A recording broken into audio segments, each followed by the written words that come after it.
සම්මාන උළෙලේ අවසන් වටයත් සමගින්. ඉතින් මේ වන විට මට ලැබී තිබෙනවා නිවේදකතරු සම්මාන උළෙලේ අවසාන ප්‍රතිඵලය. ඔවුන් කවුරු විය හැකිද? ඊට කලින් මා මතක් කරන්න කැමති ඔබ මේ උළෙලේ ඉදිරියට ගියත් නැතත් ඔබ ඉතා සතුටු විය යුතුයි. මොකද කියනවා නම් ඔබට අවස්ථාව තියෙනවා සුබ ටීවී ඔස්සේ හා තිනත ටීවී ඔස්සේ විකාශය වන රූපවාහිනී ළමා වැඩසටහන් වලට සම්බන්ධ වෙන්න.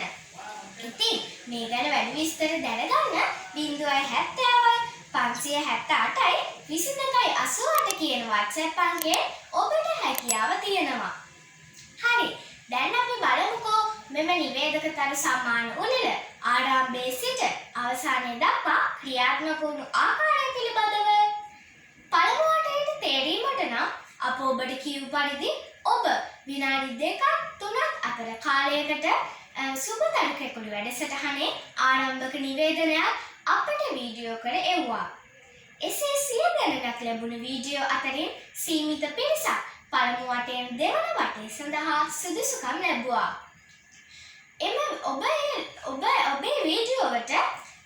ඔබේ වීඩියෝව අපේ YouTube ඔස්සේ හා Facebook ඔස්සේ පළ කරනු ලැබුවා. එසේ ඔබට ලැබුණු ප්‍රේක්ෂක මනාපයෙන් ඔබ දෙවන වටයෙන් තෙවන වටය සඳහා සුදුසුකම් ලැබුවා.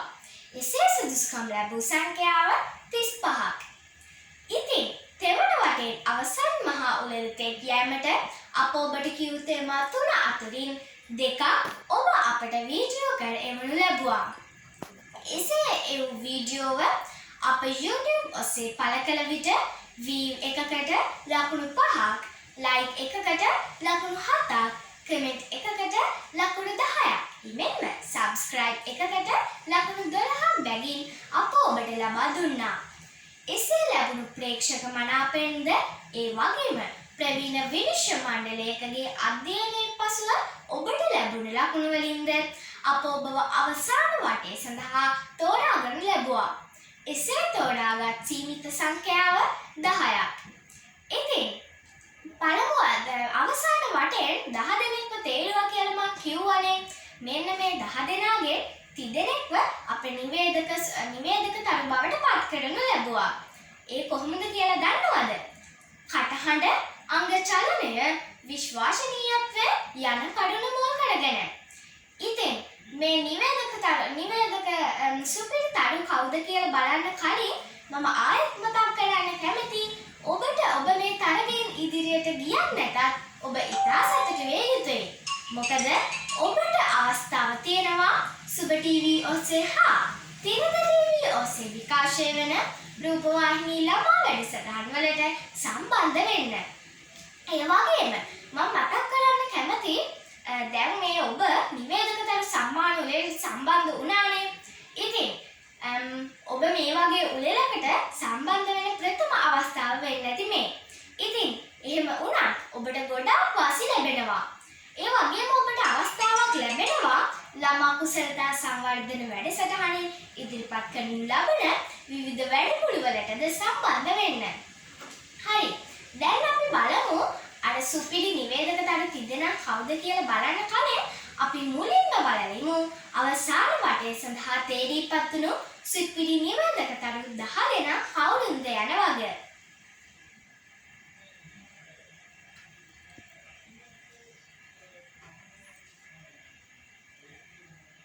හරි. දැන් මේ අපි බැලුවේ එමේ සුපිරි නිවේදකතරු 10 දෙනා කවුරුන්ද යන වගේ. එම 10 දෙනාගෙන් මම කියූ පරිදි කටහඬ, අංග චලනය, විශ්වාසනීයත්වය යන කරුණු මුල් කරගෙන සුපිරි නිවේදකතරු 30 දෙනෙක් අප තෝරාගෙන ලැබුවා. දැන් අපි බලන්න යන්නේ ඒ ඔබ නොවිමසිලිමත්ව බලා සිටි සුපිරි නිවේදකතරු කවුරුන්ද කියන වගේ. ඔවුන් කවුරු විය හැකිද? දැන් එහෙනම් අපි බලමු.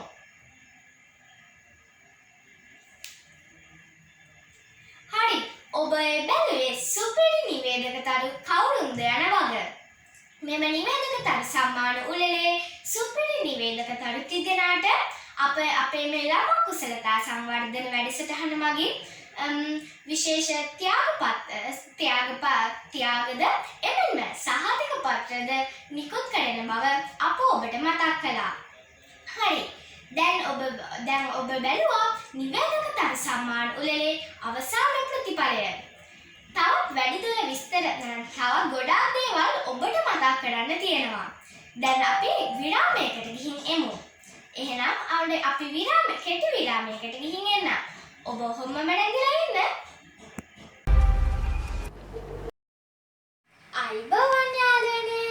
ඔන්න අද අපි ආවා හරියටම සෙනසුරාදා උදේ 8ට අපේ යාළුවොත් එක්ක එකතු වෙන්න. දැනුම බෙදා ගන්න, සතුට බෙදා ගන්න, විනෝදේ බෙදා ගන්න එකතු වෙන්න අපිත් එක්ක. අපේ යාළුවෝ දන්නවද? අද අපිට ඉතා සුවිශේෂී දවසක්. මොකද 1948 අද වගේ දවසක තමයි අපිට නිදහස ලැබුණේ. ඉතින් මේ ගැන කියලා දෙන්න අද අපිත් එක්ක විශේෂ මාමා කෙනෙකුත් එකතු වෙනවා. ඉතින් මම අපේ යාළුවන්ට නිවේදන ටිකක් මතක් කරන්නම්කෝ මුලින්ම. අපේ යාළුවෝ දන්නවද සුබ ටීවී එකේ අලුතින්ම ආරම්භ කරපු නිවේදකතර සම්මාන උළෙල ගැන.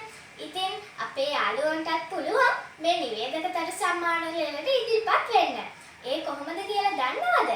සුබතර කැකුළු වැඩසටහනේ ආරම්භක නිවේදනයක් විනාඩි 2ක් 3ක් අතර පටිගත කරලා අපේ යාළුවන්ට පුළුවන් මෙන්න මේ සුබතර නිවේදකතර සම්මාන උළෙලට සම්බන්ධ වෙන්න. ඉතින් මේ නිවේදකතර සම්මාන උළෙලේ ඉදිරියටම යන යාළුවන්ට විශේෂ සහතික පත්‍රයකුත් ලබා දෙනවා. ඉතින් ඔන්න දැන් අපි බලමුකෝ අපේ මම කිව්වනේ අපිට නිදහස ගැන කියලා දෙන්න විශේෂ මාමා කෙනෙක් එකතු වෙනවා කියලා. හරි.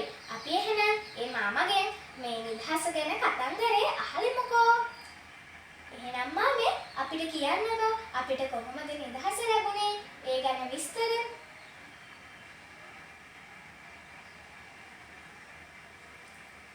ඔව් දැන් අපේ යාළුවෝ දැනගත්තනේ අපිට කොහොමද නිදහස ලැබුණේ කියලා. එහෙනම් මාමේ ඔන්න අද වගේම ආයෙ ලබන සතියේ මාමව හමු වෙන්න බලාපොරොත්තු වෙන්නේ. අද අපි මාමගෙන් සමුගන්නවා. එහෙනම් යාළුවනේ දැන් අපි බලමු නේද? ඔන්න වෙනදා වගේම අදත් අපේ වැඩසටහනට ගොඩාක් විශේෂාංග එකතු කරලා තියෙන්නේ. එහෙනම් අපි දැන් බලමු අපේ චිත්‍ර පිටුවට කොහොමද අපේ යාළුවෝ චිත්‍රවල තියෙන්නේ කියලා. ඔන්න අපේ යාළුවෝ දෙන්නේ චිත්‍රවල තියෙනවා. අපි ඒ යාළුවන්ගේ චිත්‍ර දෙක බලමුකෝ. පළවෙනි චිත්‍රය අපිට එවලා තියෙන්නේ හේලිත බණ්ඩාර යාළුවා. මේ යාළුවාට වයස අවුරුදු 8යි. මේ යාළුවා ඉන්නේ උඩුගම්පල. ඔව් තවත් චිත්‍රයක් අපිට එවලා තියෙනවා මම කිව්වා වගේ. ඒක එවලා තියෙන්නේ දිම්මි අප්සරා යාළුවා. මේ යාළුවාට වයස අවුරුදු 12යි. මේ යාළුවා ඉන්නේ අනුරාධපුරේ.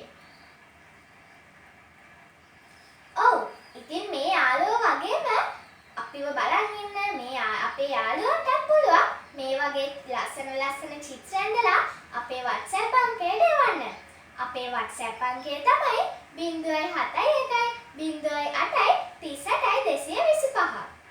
ඉතින් එහෙනම් දැන් අපි අපේ මේ කාවින්ගේ අක්කා අපිත් එක්ක එකතු වෙලා ඉන්නේ අපේ යාළුවන්ට ලස්සන කතන්දරයක් කියලා දෙන්න. ඊට කලින් මම කිව්වනේ අපේ අක්කා ගිය සතියේ කියපු කතන්දරයට අපේ යාළුවන්ට ලස්සන වීඩියෝ ටිකක් රඟපාලා එවන්න කියලා. ඔන්න අපේ යාළුවෝ ටික දෙනෙක් ඒ වගේ ලස්සනට රඟපාලා වීඩියෝ එවලා තියෙනවා.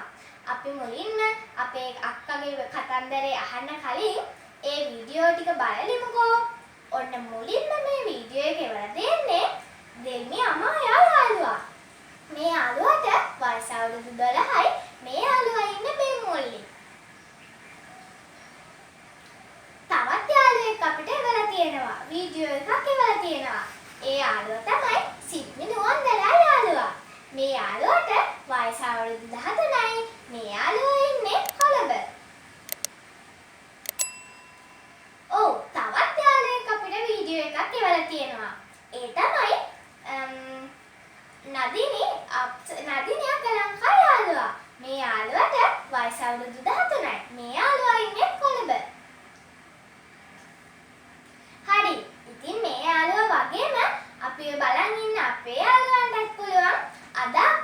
කතන්දරයට ලස්සනට නාට්‍යයක් ඉදිරිපත් කළා දුරකථනයේ හරස් අතට වීඩියෝ කළා අපිට එවන්න. අපි එහෙනම් අපේ අක්කාගේ කතන්දරය අහලිමුකෝ. අද අක්කා කියන්න යන කතන්දරය මොකද්ද? ඔව් අද අක්කා කියන්න යන්නේ අන්දරේ සීනි කාපු කතාව. එහෙනම් අපි අක්කට කතා කරන්න ඉඩ දෙමුකෝ. අක්කේ එහෙනම් අක්කාගේ ලස්සනම ලස්සන කතන්දරය අපිට කියන්නකෝ.